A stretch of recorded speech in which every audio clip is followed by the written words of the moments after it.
The NFL draft is right around the corner. We are here with our sleeper wide receivers, our sleeper quarterbacks. This is where we've gotten some real big hits over the last few years. So I'm excited to get into it. And we have to start here with a player who's gained a lot of popularity, a lot of momentum over the last few weeks here. And I understand why.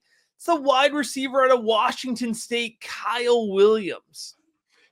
I remember when we recorded our Senior Bowl show, Matt, and I said I liked him, and you said, oh, interesting. And I've been waiting for 3 months now to break down Kyle Williams again. And you are correct. He seems to be getting some chatter, so I'm excited today. He's a 2020 high school graduate from California, and he played quarterback and wide receiver as a senior in high school. He signs with UNLV, which is a G5 program, but he made an immediate impact with 35 catches for 541 yards and 2 touchdowns in 6 starts. So I love those early freshmen. He was also named second team freshman All-American by The Athletic. In 2021, he was even better, Matt. 42 catches, 601 yards, and 2 touchdowns. And that included missing the final game with an injury. In 2022, he had a nice season, but not as good. 40 catches, 541 yards, and 5 touchdowns. But he takes advantage of the transfer portal, and he moves north to Washington State, which is a P5 program at the time. Long story, the Pac-12. He finishes second on the team with 61 receptions for 843 yards and 6 touchdowns. He returns to campus for a 5th season. Now, the Pac-12 is gone, so Washington State is playing kind of a Mountain West independent schedule. But, Matt, he posted his career best numbers: 70 catches, 1,198 yards, and 14 touchdowns. I went away to see his game end of the season and wanted to see his Holiday Bowl game. 10 receptions for 172 yards and a 66-yard touchdown. Then, Matt, I plugged him into my model. My model says this young man can play. 71% catch rate, 33% team dominator. I like those receiving yards per team pass attempt, 3.01. Matt, I really like him. I know you've looked at the film. I know he's a late breakout, but what do you like about him or dislike in the film study? Yeah, he's a fun film study. I like to say he's got juice, and you can absolutely see that on tape. So I very much understand why Kyle Williams is talked about as a sleeper in this class. And there's a reason we're starting off with him, right? Large catch radius relative to his size. He's only 5'11", 190. But when you watch him play, the way he can extend for that ball, you would think he was 6'1". I mean, he really he goes up and he makes plays, and that counts for something. That absolutely does. I like his route running ability. He's got flexible hips. It helps him sell his routes. He sells in-breaking routes very well. You'll see him shake defensive backs consistently, kind of at the midpoint of his route. I like Williams' ability to get to top speed quickly. He's got good acceleration, and that's where you can see him cook along the boundary. He did play along the boundary a lot at Washington State, and you saw him. He won in traffic. He won in contested catch situations. He's got good ball skills, good reaction ability, and he's got a little bit of shake after the catch as well. My only thing with Kyle Williams, I thought he played best along the boundary at Washington State. 5'11", 190. He's not playing along the boundary in the NFL, right? No. So it's going to be a situation for me. I don't care about draft capital. I think he's going day 3, right? And that's not knocking Kyle Williams, but I think he's going day 3. Give me a landing spot where I can see a clear role for him. That's what I want to see. I don't want him to be playing along the boundary, and I want to be able to see that he's in an offense where he's really going to have the ability to play over the middle of the field, show those skills, that ability to play in traffic, show that catch radius. That's going to be the key for Kyle Williams. If we can get into a scheme and an offense where I feel confident, then I do think it's going to be wheels up on him, and I think he could be a valuable third-round pick. right now, I wouldn't use higher than a 4th round pick on him, but he definitely has the potential to be a big riser post-draft. He deserves the chatter.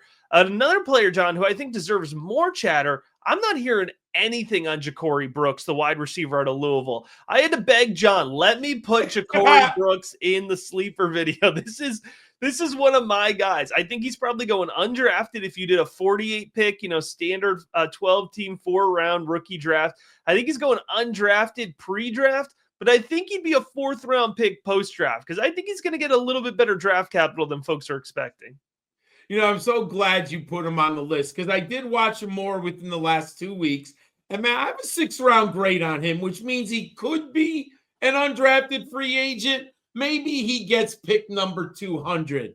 But he's a fun player to watch, definitely with some skills. He was a 5-star recruit in high school, and he was the number 2 wide receiver coming out of his class. He signed with Alabama, and he played 3 years for the Crimson Tide. His best season was in 2022, 39 receptions, 674 yards, and 8 touchdowns. Now, he suffers an upper body injury in 2023, and he played in only 3 games. If you look at his totality for Alabama, 57 receptions, 896 yards, and 10 touchdowns, averaging 15.7. So there is a beacon of hope there. He is a deep threat home run hitter. But, Matt, he made a right decision moving to Louisville. He was first-team All-ACC. He had 500-yard games, 61 catches, 1,013 yards, 9 touchdowns, and averaged 16.6, all career highs. He's 6'2", 184. He is lean, but he is tall. He's got some long arms. And Matt, I love this dichotomy. Yards per reception, 16.2 for his career. But Matt, it matches his ADOT, 15.1. He's running those deep patterns, and they throw the ball to him. 62% catch rate, 30% aerial dominator. Matt, my model likes him. I said a 6th round grade. What's your film study? How can he succeed in the NFL? I think that's a totally fair projection. I think he's going to be more round 4, round 5, but I know I'm a little bullish. So I think round 6 is a perfectly reasonable spot to be projecting him right now. Where I like Jacorey Brooks, you talked about, he's got the athletic pedigree, former Alabama wide receiver, and he popped there. I think, it was circumstance more than anything that he ended up at Louisville. But when I see him play, John, explosive, big play field stretcher. That's what I'm seeing. He's not necessarily, you talked about the stats are good, but he's relying on that ability to stretch the field and make big plays. How does he do that? He has excellent ability to win positioning in traffic. I love that. That's something that really pops for me for wide receivers.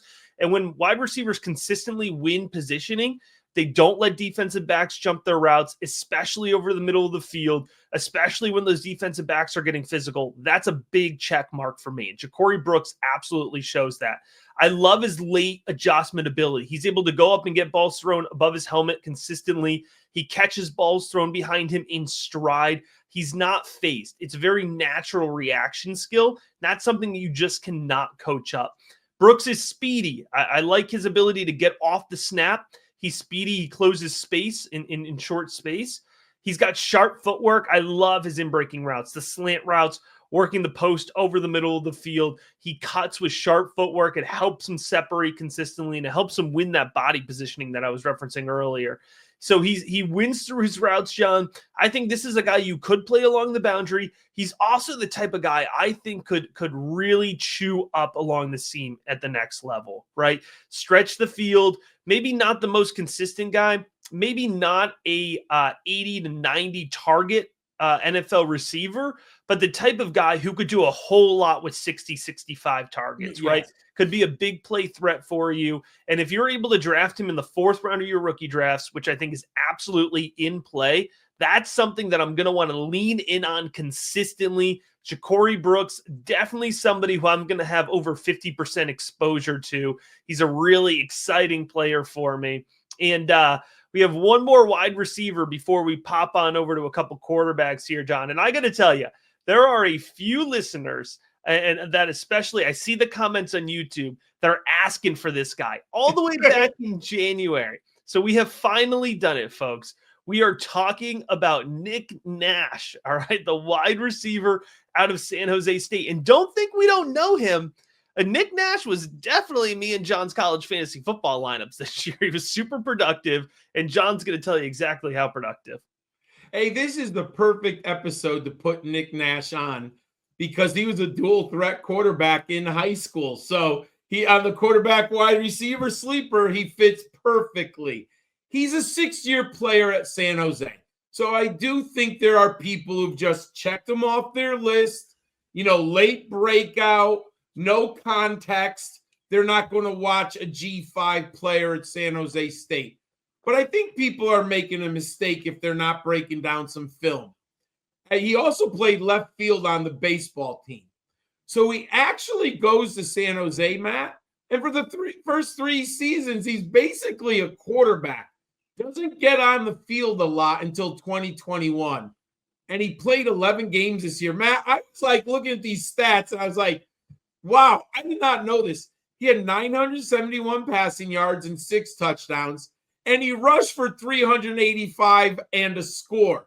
Now, he is big and tall, 6'2", 203 pounds. So you see the athleticism if you watch any tape from San Jose when he's a quarterback.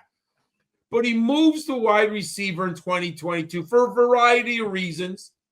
But he begins to sizzle in 2023. Let's give the young man a little time to learn how to play wide receiver. 48 receptions, 728 yards and 8 touchdowns. Matt, second season playing wide receiver, that's pretty impressive. But last year, consensus All-American, unanimous selection across the country. Mountain West All-First Team, and the Biletnikoff finalists, Matt, 104 receptions, 1,382 yards, 16 touchdowns, averaging 13.3 yards per catch. He was the San Jose offense throwing the football. If you look there, 33% aerial dominator rating, 58% catch rate. They didn't have great quarterback play. And Matt, I'm going to say this again, it's important to me. His yards per reception and his ADOT are almost exactly the same, 13.6 and 13.3. He's running deep routes as an inexperienced wide receiver. Matt, the athleticism's there. Context matters. I have a 6th-round grade. Is it going to help fantasy owners, Matt? Yeah, I think Nick Nash is a really interesting player because you certainly see pops of real excitement to his game. When you watch his tape, you do see somebody who's physical along the boundary, right? And I think anytime you have 6'2", over 200 pounds, and they're playing along the boundary, you at least have the attention from a tape perspective, right? Because if you can be an effective boundary receiver, that presents, some really nice fantasy football upside.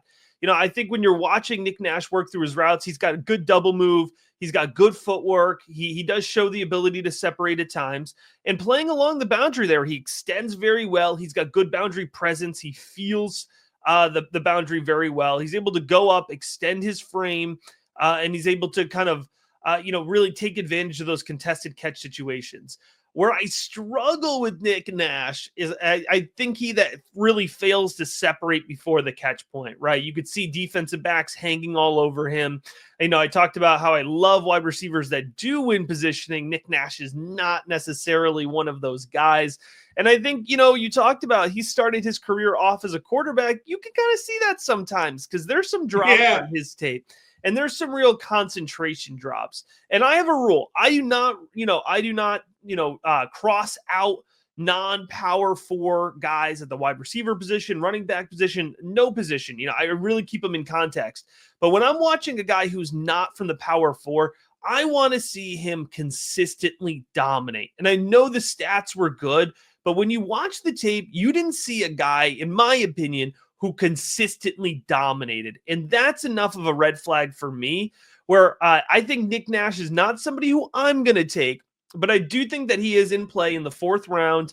If you're playing in deeper leagues, in a 16-team league, I think he's definitely in play in that 4th round.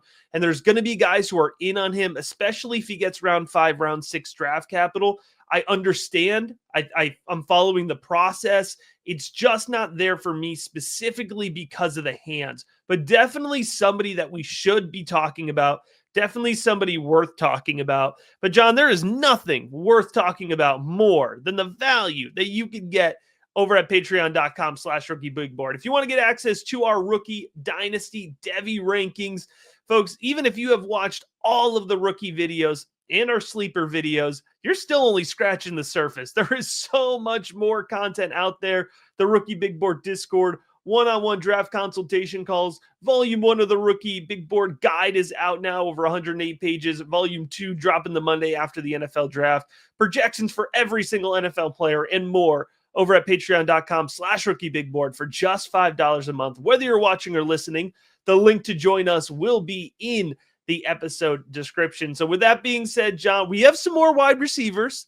We're going to finish up with a couple wide receivers we really like as well, but we're going to take a moment here to pivot and let's talk about some quarterbacks, because in this year's draft class, I think a lot of folks are thinking, all right, there's Cam Ward at the top. Maybe you like Shedeur, maybe you don't.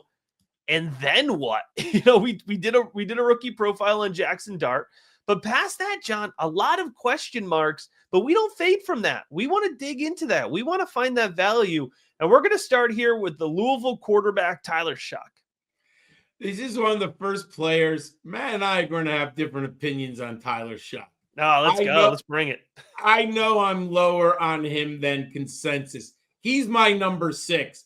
And I feel like I'm reading a Superman comic Bizarro world from the 70s. That people are actually thinking he's a first-round pick. I'm blown away by that, but I'm open-minded. I'll listen, and obviously if he gets first-round draft capital, Matt, I'll go back and see what did I miss. But here's the first thing. I read years ago, and I read so many fantasy articles, I apologize to the person who did this, but it was mentioning injuries in college tend to follow players to the NFL. And why do I say that? Tyler Shough's career, unfortunately, has often been put on pause in college because of injuries. Matty has a pretty long injury history. Just to give everyone perspective, he has played 7 seasons in college and only 34 games. That's a real big red flag. Here's how last year was the first time he ever started over 10 games in a season with 12. He never had more than 7 before. That is a screaming red flag. So let's go back and look at Tyler Shough. 4-star recruit in high school in 2018, 2 years before COVID. He's one of the top quarterback prospects in the nation. And I had him in a Devy League, Dynasty League, college Dynasty League, because he was following Justin Herbert at Oregon and Eugene. And how long's Herbert been in the NFL? Matt and I broke him down our first year, I think, recording. So he was there a real long time. And as a Duck in 3 seasons, he only passed for 1,700 yards and 16 touchdowns. He transfers to Texas Tech, Matt. And I was so excited because that was the Red Raider offense. He's going to throw the ball all over the yard. Matt, it just didn't happen. He didn't play much for the Red Raiders. 3 seasons, 2,922 passing yards and 20 touchdowns. He just missed too many games. So with 1 year of eligibility as a redshirt senior, he moves over to Louisville. Matt, everything broke right. It was a great season. I don't question that. Passed for 3,195 yards and 23 touchdowns. Mention all ACC. Now, he has utility as a rusher, 733 career yards rushing and 11 touchdowns. But I don't think he's not going to go in the NFL and get 500 yards rushing. So I put him in my model in December. My model says he's okay, Matt. You know I'm into the touchdown to interception ratio. 59-23 doesn't cut it. That's not 3-1 in my model. He has an 8.2 yards per attempt. People call him a gunslinger, but over his career, he doesn't really throw the ball a lot deep down the field. Matt, I'm open-minded. Tell me why I'm wrong after I watch the film and what I think about Tyler Shough. Yeah, well, let's start here. I will say that when I started hyping up Tyler Shough, and I'm not just saying this to try to toot my own horn. When I started hyping up Tyler Shough, I was like, he's going to be an awesome round 4 prospect. And then, because I watched the Louisville tape, and the Louisville tape is fantastic. And then he goes to the Senior Bowl, and I will say, a part of this is that nobody else impressed at the Senior Bowl, but kind of the consensus was that Tyler Shough was the most impressive guy at the Senior Bowl. So, I think that bumped him a little bit. You start to hear day 2 chatter. He goes to the combine. Nobody works out at the quarterback position. Shough works out. Shough throws. He looks good. And then you go back and you have more people, I think, getting in on his tape. You compare that to a 6'5", 219 profile. And that's why I think you're starting to hear these rumors. Maybe Tyler Shough is a first round. I want to say, I don't think he's a first round pick. Yeah, I think if he's top 50, that's fantastic. I think if he's top 50, that's a reflection of a weaker quarterback class, right? And I'm saying all that as somebody who is a big fan of Tyler Shough's tape. Before I get into the tape breakdown, I'm just going to give the counter argument on the injury. I mean, you're very right. 7 years of college is ridiculous. The fact that he followed Justin Herbert is ridiculous. The counter argument that I'm going to give for his injuries, it was collarbone, broken fibula, right? All of those are non-soft tissue injuries. They're non-muscular injuries. They're not injuries, they're not ACLs, right? They're not rotator cuffs.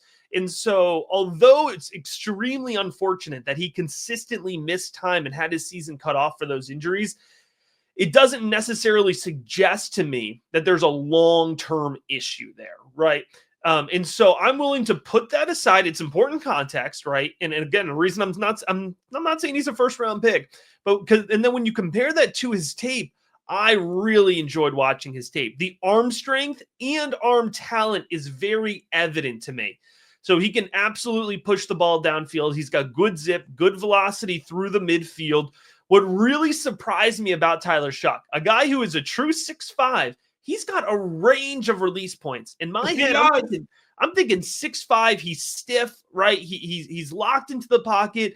I mean, he can hit all release points, and that is arm talent, right? When we say arm talent, it's more than just arm strength, and he absolutely does that. And he's got a quick release, too. For a guy who's 6'5", he gets through his motion. He gets that ball out.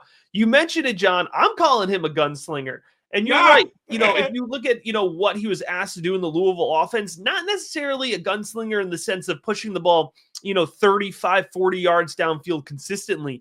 But when I'm using that term, I'm saying that he is very creative as a gunslinger. He fires the ball into tight windows, and he's able to do it with relatively strong accuracy. Now, the term gunslinger is always a little bit loaded, right? Because there's pros and cons to that. And at times he can force the ball too much, right? But he has confidence. And I think that's why people like that term. That's why NFL coaches like that term, because a gunslinger is a confident quarterback. You mentioned it, his mobility. He's not going to be a pure rusher, but he is legitimately mobile. I mean, he can move the pocket. He's fluid for a guy who's 220 pounds and again, 6'5". He keeps his eyes up throwing on the run. I love when my quarterbacks keep their eyes up throwing on the run, and he doesn't lose any accuracy. So yes, if we're talking first round, we're a little out of control here. But if I can get Tyler Shough in the 3rd round of my rookie drafts, in the 4th round of my rookie drafts, this is somebody I believe in the talent. I don't care about the draft capital. If he gets a shot to start early in his career, fantastic. Maybe we start talking about him as a round 2 pick, and then we're going to have a different conversation. We can have that post-draft. But at least at this point, I'm saying he's a 3rd round rookie pick in a super flex league. I'm absolutely willing to invest in Tyler Shough at that, because if he hits, he's going to hit big. All right. So we're going from a guy here who has a 6'5", 220-pound frame to a guy who is a 5'11", 205. And a lot of folks have ruled out Dillon Gabriel based on the size, but I'm not willing to be so dismissive because I think that there is a lot to still consider that Dillon Gabriel brings to the table as a pro. Matt, I'm blown away that no one is even mentioning Dillon Gabriel. I understand he's 5'11", 205, but please watch the film. I believe his arm strength is adequate enough, especially at the medium and the short levels. Yes, 45, 50 yards down. Sometimes he gets a little air under it. But, Matt, you can still be accurate and get air under the ball, right? Throw it maybe a half second early. So I don't understand why no one is talking about him. I'll just tell you right now, Matt, in my 3 dynasty leagues, I'm going to have Dillon Gabriel in every league if he's in the 4th round. I just don't care. He's going to play in the NFL. We just saw Tommy DeVito, Mason Rudolph play quarterback significant amount of times. And who did the Dolphins trot out there behind Tua Tagovailoa? Tyler Huntley? I mean, Dillon Gabriel can play in the NFL. Matt, he hits all 5 of my benchmarks. We saw Bo Nix set the record. Dillon Gabriel set the record with 64 career starts. But more importantly, Matt, he hits all 5 of my key benchmarks, including Russian equity. I don't think people give him enough credit as a runner. He's pretty good, Matt. He will get you first downs. When I'm looking for a floor at running, I say to myself, can the young man get me 300 rushing yards and 4 touchdowns? He had 1,209 yards rushing in his career. Matt, watch the tape. He's sneaky good near the goal line. He takes some pops. They were not designed runs with a guard or a fullback in front of him. He kind of fades back, goes through 1 or 2 progressions, and then he's really good at getting in the end zone. What I love, Matt, 3 different teams over 3 different 3,000-yard seasons. I believe that he can go into an offensive room, learn the playbook immediately, understand the film work. I'm all in on this young man. He's going to play in the NFL. I'm hoping Miami takes him because I think he might be the perfect backup to Tua. And, Tua just can't stay on the field. Matt, what do you like about his film work when you broke him down? Yeah, we had to talk about Dillon Gabriel because I've said it once and I'll say it again. In terms of being a pure passer, he's the best in this draft class. I'm willing to stand on that. I think so. Yeah, he's got clean feet, crisp release. A lot of times what we don't talk about, you'll see, good upper body from a quarterback, but the feet aren't in sync. His lower body is absolutely in sync with his upper body. It's fluid. Dillon Gabriel's absolutely poised under pressure, and I think that's where that experience comes into play. We knock the older quarterbacks, but at the other side of that is that a guy who has over 60 starts, man, he's got good experience. And we saw that come through in for Bo Nix last year. And Dillon Gabriel, by the way, he's done it, at 3 different programs. He succeeded at UCF, he succeeded at Oklahoma, and he succeeded at Oregon. 3 very different schemes and styles. And he has the high football IQ to succeed at all 3 programs. He works very well through progressions. You can consistently see him getting past that second read. He does not force the ball into tight spots. You mentioned it. He protects the ball. 155 to 32 touchdown interception ratio is just fantastic. And if you skewed that towards the later part of his career, that would be even nicer, by the way. He was starting early on in his career. Yes. So he's a great decision maker, and he's definitely mobile enough to make an impact. You alluded to it. He can more than scramble. He can execute designed runs. And you know what, John? Quite frankly, a lot of people are going to scoff at this. I saw 5'11", 205. I said, fantastic. We've been watching him play, man. I thought he might hit 5'9.5". I thought he might be sub 200. This is good enough for me. This is absolutely good enough for me to take a shot late in Superflex leagues. I think Dillon Gabriel should absolutely be in play in that range.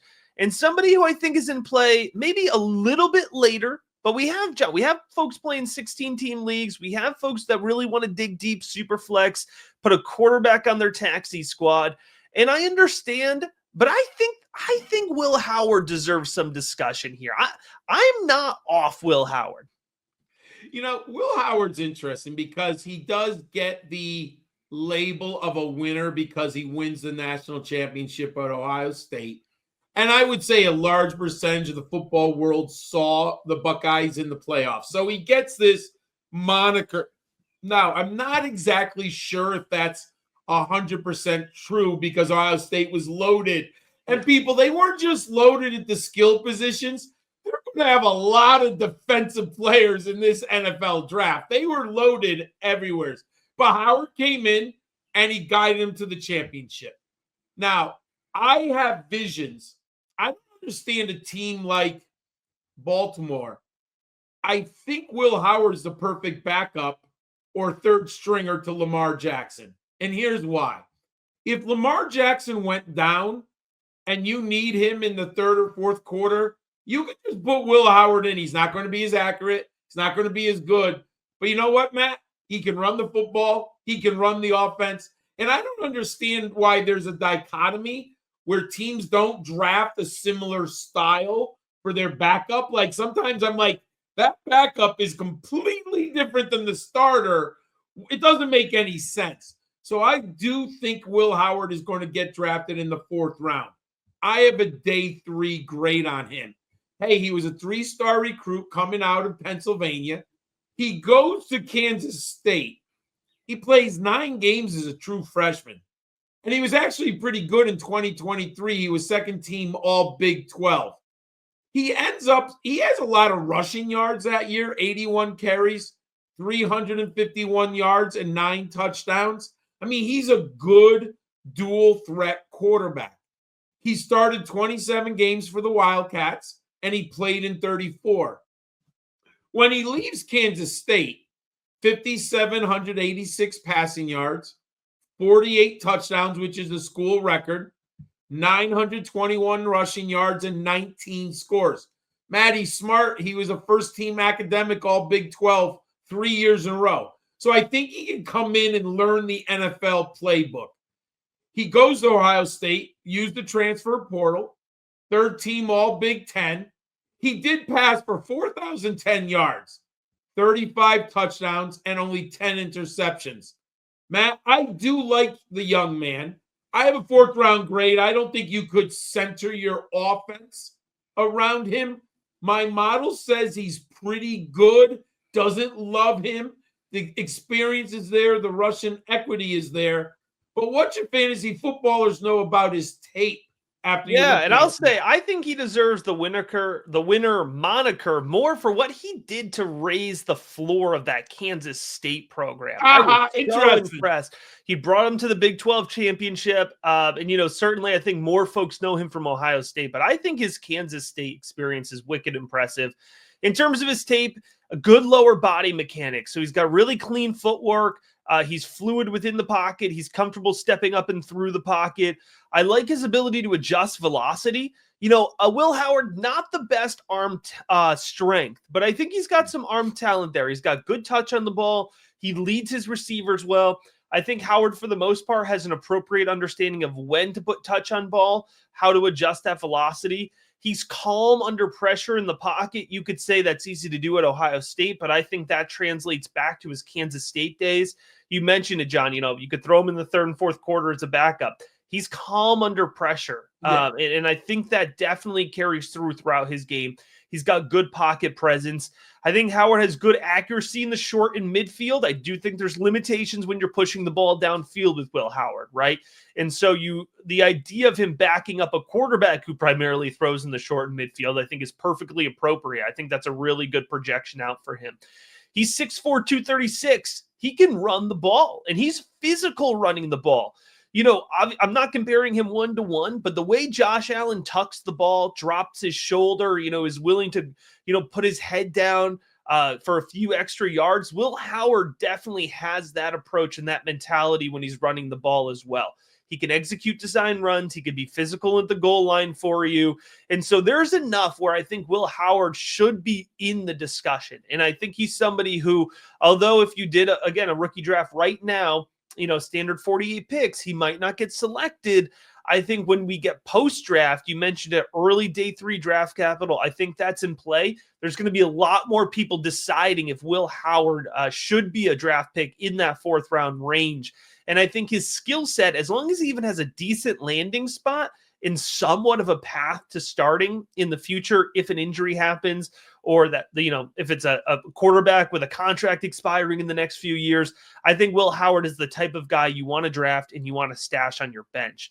If you're drafting Jalen Milroe, the final quarterback we're going to talk about here, I think you're hoping for a little bit more, right? You're leaning into the upside. And, we talked about, who shows up on our sleeper show. It's anybody who didn't get a rookie profile that we want to talk about, right? Jalen Milroe, he didn't get a rookie profile because we weren't that high on him, John. But the chatter's building. He's making those top 30 visits. Maybe he sneaks into the 1st round. Jalen Milroe, the dynamic quarterback out of Alabama. The roller coaster of Jalen Milroe over the past 6 months has been pretty amazing, Matt. He was rolling like the first 7-8 weeks of Alabama. Then the whole Crimson Tide offense and his season kind of was derailed. Then he goes to Senior Bowl. People were very unimpressed with him. Wasn't a great combine by any stretch of the imagination. Now, all of a sudden, Matt, he gets invited to the draft. So he's going to be amongst the top 20, or 15 or 20 invites to the draft. There is all types of rumors about him being drafted by Pittsburgh in the 1st round. I want to be honest. I do not have a 1st round grade. He is my number 4 quarterback, and I see the ceiling. I also, Matt, I was a huge Jalen Hurts guy. He's not as good of a prospect as Jalen Hurts. I hear people talking about it. Watch the film with Jalen Hurts at Alabama as a freshman, and then watch some of it at Oklahoma under Lincoln Riley. The film is much better than Jalen Milroe's. Now, does Milroe have a cannon for an arm? Without question. He can throw that ball flick of a wrist deep. Not always the most accurate, but it is going deep down the field. Is he good with his legs? Without any question. He's in the Lamar Jackson bucket as far as a runner. But I still want the players to throw the ball first. Hurts and Jackson were better runners than Milroe coming out of college. He's 6'1", 217. But, Matt, in my model, he falls a little short. I've been a stickler on games played, Matt. You and I have been doing this a long time. He's only got 26 games under his belt. Is he Anthony Richardson and Trey Lance? Now, he's got a little bit more experience than them, but that still falls a little bit short. His completion percentage, Matt, 64.3. That's okay. Not in love with it. Doesn't hit my benchmark. Matt, this is a worrisome in my model. His touchdown and interception ratio is pretty bad. 45-20. But here's where the bright yellow sun of goodness, 32% rushing equity is off the charts. 1,577 career rushing yards. Matt, I get it. I get what people are saying. But, man, I watched a lot of Jalen Milroe. Did you ever leave like, wow, that's the best throwing quarterback? You watch Lamar Jackson at Louisville, there are some plays where you're like, wow, that is a big boy throw. Now he's grown into it and gotten better at the NFL. I don't see that with Milroe very often. He was a 2-time team captain. Total career yards is over 7,500. 78 career touchdowns, 45 passing. Matt, I don't think I've seen a quarterback 33 rushing touchdowns, only 12 more throwing. That's kind of crazy good. Like that 6,016 passing yards. I like him. 2nd round grade. when we did our mock draft, I think I took him in the 3rd round, right? And I said, look, at the value, you have to go for the ceiling. If he goes in the 1st round, Matt, to the Steelers, he's going to be a 1st round pick in super flex drafts. And I bet you I don't have him. I don't think I'm willing to pay that expense. Matt, you've looked at the film also. Are you willing to pay a super flex 1st round pick? No. Here's the thing with Jalen Milroe. 6'1", 217. He's an explosive athlete. He's got great acceleration, downfield home run play acceleration. He's a slippery runner. He's elusive in space.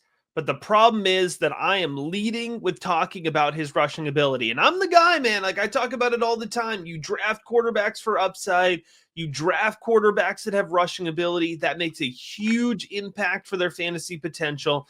But you have to be able to throw the ball. You have to be able to be a consistent passer. And he struggles. I mean, he struggles with processing. He struggles with timing. He struggles with decision-making. And, people will say that he improved in 2024 compared to 2023, but one, that's a real low bar. And he really only improved in the first 6 weeks of the season. Once he got into SEC play, it was really, it was a rough go of it. Inconsistent mechanics. It's one thing to be a poor decision maker, but the release is inconsistent. The footwork, I mean, he is off platform consistently. I understand he got invited to the draft. I understand there's chatter of him being a 1st round pick, and maybe he's a 1st round pick because Michael Penix was a 1st round pick. So maybe Jalen Milroe will be a 1st round pick, right? But I don't think he should be. I in terms of talent, I think that there's an argument that he doesn't deserve a day 2 grade. This is a guy who really, I think, needed multiple years in college to develop as a passer to try to match that rushing ability. You mentioned it. Some people will draw the comparisons. Jalen Hurts, was also an Alabama quarterback, not in the same ballpark. Jalen Hurts was a much better decision maker, much better processor at that point, even though he didn't have the arm talent. If you're drafting Jalen Milroe, I get it. I understand chasing that upside. That's not bad process. My plea to you is do not do it before the mid-3rd round. There's too many other good prospects that you're going to be passing up on to be chasing Jalen Milroe that early. Even in a super flex league, even if your league is juiced with touchdown, scoring, I don't care. I just don't want it. I don't want Jalen Milroe at that price. Somebody who I am more interested in, John, who, he kind of fell off the radar. He was getting a ton of chatter early on in the draft process. And UNLV's Ricky White, we're going back to wide receiver. He's kind of fallen off a cliff in the conversation. And I don't think that's justified. I think we should be talking more about Ricky White. I kind of agree with you. And I think this show is really important to look at players like Ricky White. Because if you are in the 5th round, I'm in a 14-team dynasty league, and we have 6 rounds of rookie drafts. And Ricky White is a type of player that I'm going to have to consider. And I think people are just not even considering him. And I don't think that's fair. Now, he's from Georgia, and he was a 3-star recruit in 2020. He enrolls at Michigan State, and he spent 2 seasons on campus, and one of them was a redshirt. He transfers to the desert at UNLV before the 2022 campaign. Now, he produced a good first season for the Rebels, and he earned a letter at UNLV, but nothing really to write home about, right? But he blossoms in 2023, and that's what Matt was referring on. Like, when you saw him in 2023, he definitely was on Devy radars. People were talking about outside top 10 prospect. He was named 3rd team All-American by the AP and 1st team All-Mountain West. He smashed the school record for yards and tied for receptions. 88 catches, 1,483 yards, and 8 touchdowns. I thought he was going to go pro, but he decides to return for the 2024 season. And as I was all in, I thought he was going to be tremendous. Now, he's better than I thought looking back. Just in the moment when you're playing college fantasy football, you're like, but he had 79 receptions for over 1,000 yards, 11 touchdowns, averaged 13.2 yards per catch. Once again, he was 1st team All-Mountain West, and more importantly, Matt, he was special teams player of the year in the conference. So there's utility at that. He was the first ever Rebel to be back-to-back All Mountain West. He's 6'1", 184 pounds. Catch rate, 66%. Love that. Matt, team aerial dominator, 44%. He's lean. He's a boundary. I think he's a boundary receiver. Just not sure that he's not going to be a dominant boundary receiver. His yards per reception is 14.8, and his ADOT is 12.4. Matt, I have a 5th round grade. I'm hoping he makes it to the 5th round. But what do you think about his NFL potential and fantasy value? Yeah, I like Ricky White. I'd agree. Day 3 pick. I think he holds on very well through contact. He's physical. He's tough working over the middle of the field. So I think he can kick inside in the NFL. I think he could play kind of a flanker role. He could play over the middle of the field if he has to. He could play along the seam. He's got good speed. Not the fastest guy, but I think he's got good, solid speed for his size. And I think he moves well laterally, which does that does make a difference when you're thinking about a guy who could play over the middle of the field. I like Ricky White's ability to catch the ball in stride. He turns upfield after the catch. He's scrappy. He's tenacious. He's always looking for more.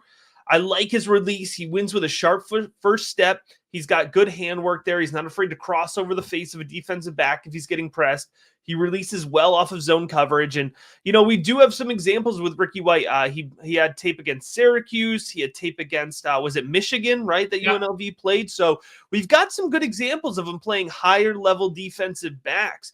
I will say, I think he lacks a little bit of that technical route running. He was able to play a little bit of just that best athlete on the field ball at UNLV. And so he doesn't look like the most refined player, but I definitely think that there's some good upside there with Ricky White. But I wanted to finish with somebody who I haven't heard anybody talking about him, but I think that Arian Smith, the wide receiver out of Georgia, has a ton of upside. And this is somebody who I'm willing to go in on despite the fact that he's getting no chatter. Well, I'll say I think there's an SEC bump coming. And in general, the NFL drafts Georgia wide receivers. Unfortunately, they don't always produce at the NFL level, but they do get drafted.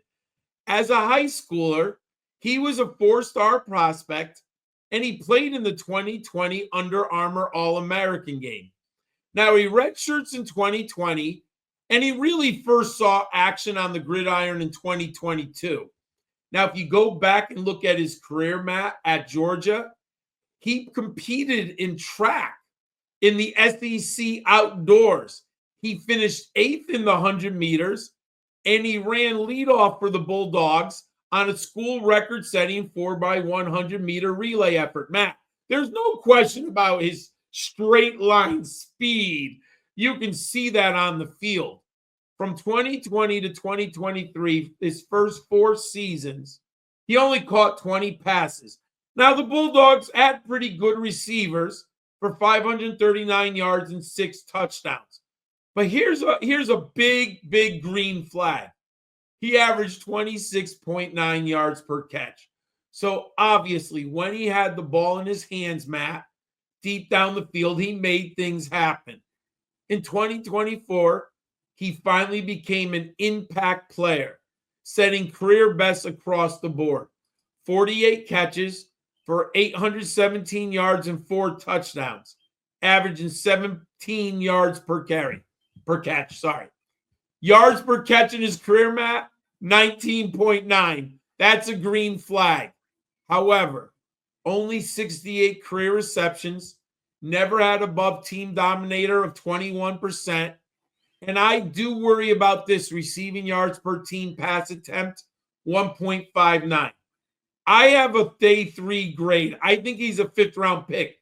But I'll say this. I will not be surprised if an NFL team takes him on day 2 because of his utility as a deep threat and a special team player. Matt, do you agree with me? Could he sneak into day 2? And what grade do you have after watching the film? Yeah, I think he could. What I really like about Arian Smith, he's got sticky hands. He adjusts very well off target. For a guy who's 5'11", 175, his catch radius because of his ball skills it looks like a guy who's got an extra 2 inches. He looks like he has a long wingspan. I love his release. He wins with that first step consistently, and he's fast, but winning with that first step, it helps him gain, a step or two on defensive backs, and they just cannot catch up. And I got to tell you, for a guy who's 175, man, he gets physical off the release. He's got physical hands, and he does not get bumped off his routes. He holds well, and so he plays bigger than his size. Now, I purposely mentioned all of that before I mentioned his speed. He is a burner. He showed that at the combine. He's got deep downfield acceleration ability, and that's why he can average 19.9 yards per catch, right, in his college career. You mentioned it, though. He absolutely can be a big impact player on special teams in the NFL as well. But he's more than just straight line speed. He's fluid, and he shows good change of direction ability. So I understand in terms of production, he's going to be buried because of the Georgia offense. And he really didn't get a key role until his senior year. But that's why we watch the tape. That's why we dig in, because everything on the tape is green flags are all around for Arian Smith. 175, yes, a little light. Not going to probably be able to hold 100 target volume load in the NFL, but this is a type of guy who could do a whole heck of a lot with 60 to 70 targets.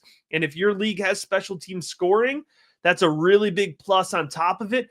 I saved them for the end, so folks that are really watching, really sticking into all of our content can get one of my favorite wide receivers. Even if he goes day 3, Arian Smith should be a top target for you in the 4th round of your rookie drafts here.